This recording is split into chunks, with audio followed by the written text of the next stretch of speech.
서브노트 88페이지 하면 되나요? 한금수지? 했나요? 안 했나요?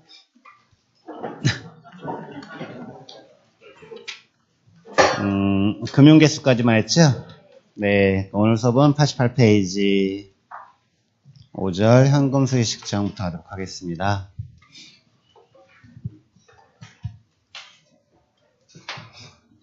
자,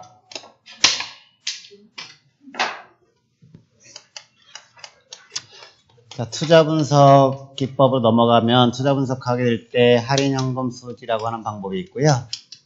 그럼 할인 현금 수지를 하려면 투자를 하면 수익과 지출이 발생하니까 지출은 투자 금액이니까 수입을 구해야 되죠. 그러니까 수입을 구할 때 우리는 언제로 나눠서요? 운영과 처분으로 나눠서. 그럼 소득이득이라고 불리는 건 언제 거고요?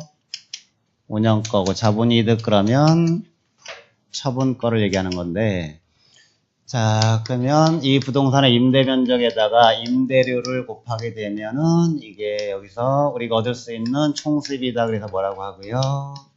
가능조소득. 이게 경제 파트를 얘기한다면 개수에다가 가격을 곱하면, 그러니까 P에다가 Q를 곱하면 총수입이 되는 거죠. 가능조소득에서 공실 있으면 어떻게 하고요? 빼고, 기타 수입 있으면 더하고, 그럼 실제 총수입이다. 그래서 유효조소득이라고 하고요. 유수기에서 순수입을 구하려면 뭐를 빼고요? 경비를 빼고, 그럼 뭐라고 하고요? 순. 그럼 순이란 단어는 언제 붙는 거라고 그랬어요? 경비를 뺐을 때. 순수입, 순운영 수입, 순영업소도 이렇게 얘기하죠. 여기서 빌렸으면 부채 서비스. 이 부채 서비스를 구하는데, 이 부채 서비스가 원리금 균등 상환이다. 그럼 어떻게 구할 건가요? 용자액 곱하기 저당상수해서 이렇게 부채 서비스를 빼면 세금 아직 안 냈다 그래서 세전, 소득세 빼면 세후 이렇게 넘어가는 거죠. 그럼 이제 소득세를 구하게 될 때 이 소득세는 소득에 대한 세금이죠. 어떤 소득에 세금 낸다고요? 순수입에서 순, 이, 감 이거 기억하는 거라고 했죠? 네, 물론 이제 모의고사는 가끔씩 이제 대체충당금 나오게 되면 대체충당금 더하는 건데 이건 체크하시고요. 이자 빼고 감가상각 빼는 거죠.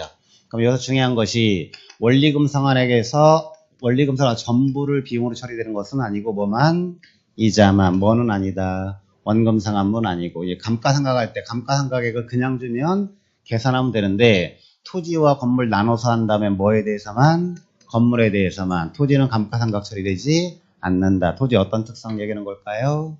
영속성 얘기하는 거죠. 자, 그래서 이제 요게 이제 같은 논리가 서브노트 160페이지 보시면 저번 순수익을 환원하는 방법에서 1번 직접법이라고 불리는 이 방법은 상각 처리하지 않고 수익률로 직접 나누는 거죠. 어떤 자산일 때 하는 건가요? 토지일 때 하는 거죠. 하지만 2번 직선법은 상각 처리하는 방법이죠. 상각 처리 n분의 1이라는 방법인데 그건 어떤 자산일 때 하는 거예요? 건물일 때 뭐를 더한다고요? 상각률을 더하는 거죠. 그러니까 토지는 감가상각 처리하지 않습니다. 어떤 특성 얘기예요? 영속성 얘기합니다. 그래서 이제 여기서 물어볼 때도 마찬가지로 감가상각액을 그냥 주면 되는데 토지 건물 나누게 되면 토지는 비용 처리되지 않는다는 거 꼭 체크하시면 될 것 같고요.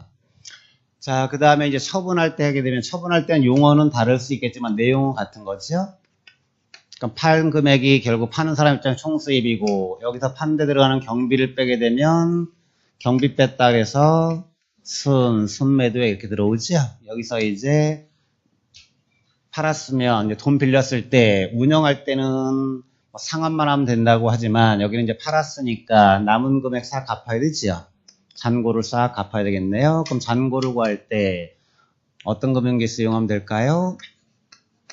연금의 현가계수, 기간은 전체기간, 잔여기간 해서 잔고 처리하고 그럼 이제 세금 아직 안 냈다 그래서 세전 지분복귀에 지분복귀는 들어오는 거니까 암기하면 되고요. 세전, 여기서 세금 내게 되면 세후 이렇게 넘어가는 거죠. 그러니까 용어는 다른 용어지만 결국 내용은 경비 빼면 뭐라고 하고 순, 빌린 거 빼면 세금 빼면 세후 이렇게 넘어가는 거니까 이제 기억은 이쪽 운영으로 기억하시면 되겠습니다. 그리고 처분으로 나오게 되면 이치를 같이 하시면 되겠어요. 자, 그럼 이제 이거 시험 문제 줄 때 옛날 분들의 시험 문제는 이렇게 이제 가로치고 여기에 뭐 들어갈 건가 이렇게 용어로 물어봤다면 요즘은 이제 숫자 주고 계산 문제 물어보는 거예요. 그게 조금 더 어렵죠. 왜냐하면 숫자 주게 되면 이틀이 먼저 잡혀야 되는 거니까 그건 이제 계산까지 해야 되는 거니까. 그럴 때 가장 어려운 문제는 여기 가능조 소득을 주고서 세후를 물어볼 때가 가장 어렵죠. 처음 주고 끝을 구하는 거니까 이 과정을 다 해야 되는 거잖아요. 네, 이제 그럴 때 좀 어려운데 그러려면 이제 골자가 먼저 나와야 되지요. 그럴 때 이제 가장 중요한 것이 여기죠. 순수입에서 그렇죠. 그래서 이제 순수입에서 뭐 빼면 부채 서비스 빼면 세, 전 이걸 먼저 딱 쓰고 들어가세요. 시험 문제 어서부터 줄 때 가능조 속도 주고 뭐 구할 때 세후 구하는 문제가 나오게 되면 골자를 먼저 딱 쓰게 되면 수는 언제 붙이는 단어라고요? 근데 위에 경비를 뺐을 때 이렇게 쭉 나가는 거니까 밑에는요 소득세 빼는 거죠. 소득세 계산할 때는 순 그렇게 하시면 되겠습니다. 자 이렇게 해서 수입을 구하는 거죠. 근데 이 수입을 어떤 수입을 구할 거예요? 세. 그렇죠. 운영시와 처분시에 어떤 수입을 구하고 세후 수입을 구하는 거예요. 어떤 수입이 아니고 세전이 아니고. 자 그럼 이건 또 어디랑 연결할 거냐면 수익환원법은 어떻게 해서 가격 구하는 거죠? R분의 1. 이 R이라고 하는 단어가 이게 뭔가요? 환원율이죠. 환원율 구하는 방법 5가지 뭐가 있나요? 그렇게 있죠. 그럴 때 투자결합법은 이제 금융적 측면은 뭐와 뭐의 결합이에요?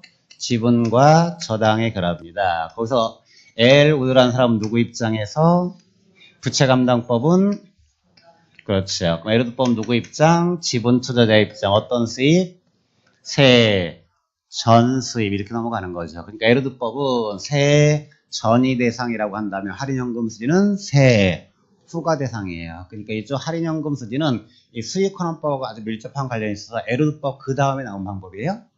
그러니까 에르드법의 한계점이 뭐다? 소득세를 고려하지 않는다. 그런데 할인연금 수지는 뭐까지 고려한다? 소득세까지 고려한다. 혹시 수입의 유형까지 물어본다면 어떤 수입?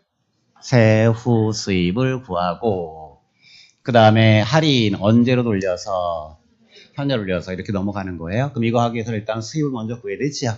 자 그럼 여기까지 먼저 가보도록 하겠습니다. 자 문제집으로 오시겠습니다.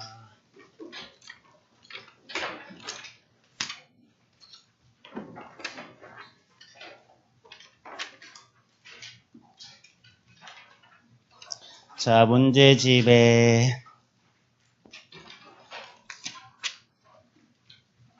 246페이지 13번 문제. 다음 자료를 이용해서 순영업소득을 구하면 이렇게 나와 있죠. 임대면적을 주고서 들어갔네요. 그럼 임대면적에다가 임대료를 곱하면 뭐가 나오겠고요. 그렇죠. 여기까지는 이제 순영업소득을 구할 거니까 뭐까지 빼면 되죠? 순을 구할 거니까 뭐까지 빼면 돼요? 경비까지. 요 위에 대목이라는 거 알아야죠? 그럼 이제 전자계산기 바로 꺼내셔서 이렇게 전자기 꺼내서 그냥 손놀리면 빨리 하시면 되는 거죠? 500 쓰셨어요? 곱하기 임대료가 얼마예요? 200만원이니까 200만원 다 쳐볼까요? 그러다 공실이 몇 퍼센트? 5%니까 이거 어떻게 할까요? 곱하기 0.05에서 x 구하고 빼고 그럼 늦어요. 곱하기 0.95 하면 되는 거죠. 그 다음에 기타 소득 나왔나요? 기타 소득 어떻게 하고요? 5천만원 거기다 더 하고요. 그 다음에 이제 경비가 또 몇 퍼센트예요? 40%죠. 그럼 곱하기 0.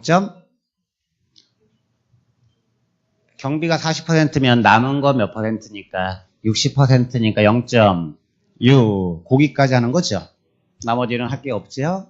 뭐를 구하라고 했으니까 순을 구하라고 했으니까 어디까지 빼는 거? 순 구하라고 했으니까 여기 경비까지 뺄 거잖아요. 그러니까 임대료 면적 얼마? 500, 200만원 곱했죠. 그럼 공실 빼면 되는 거죠. 근데 이걸 퍼센트로 줄 때 이거 쉽게 하는 방법은 5% X구에서 빼면 늦죠?